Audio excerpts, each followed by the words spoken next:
ನಮಸ್ಕಾರ ಆತ್ಮೀಯರೇ, ಮನೋಸ್ಪಂದ ಬೈ ಅಶ್ವಿನಿ ಚಾನಲ್ಗೆ ನಿಮಗೆ ಮತ್ತೊಮ್ಮೆ ಸುಸ್ವಾಗತ. ನಾನು ನಿಮ್ಮ ಅಶ್ವಿನಿ.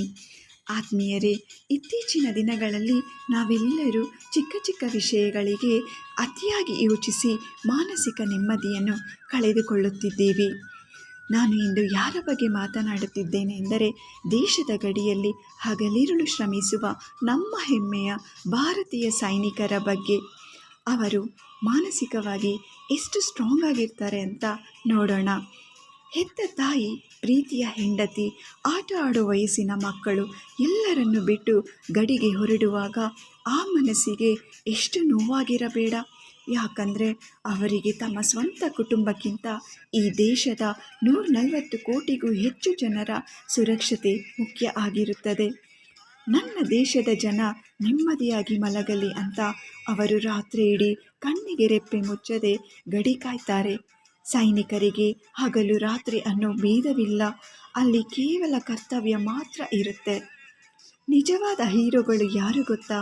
ದೇಶಕ್ಕಾಗಿ ಎದೆಯನ್ನು ಗುಂಡಿಗೆ ಒಡ್ಡಿ ನಿಲ್ಲು ನಮ್ಮ ಯೋಧರು.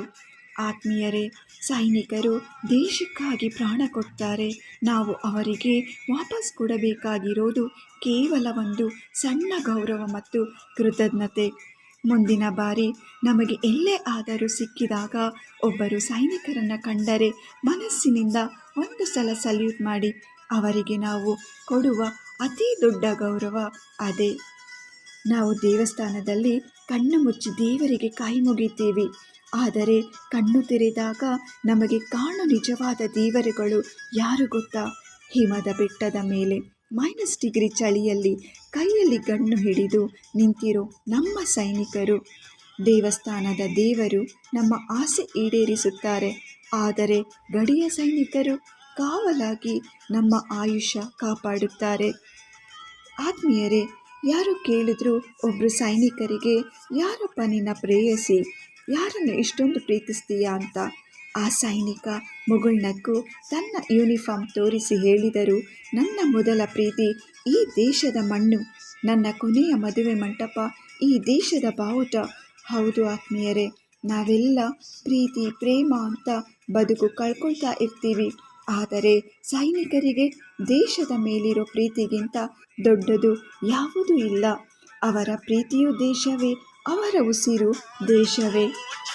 Our deepest respect and a grand salute to the real heroes of our nation. Jai Hind, Jai Jawan.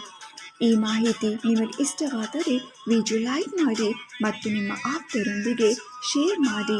See you in the next video with another useful topic. ಧನ್ಯವಾದಗಳು.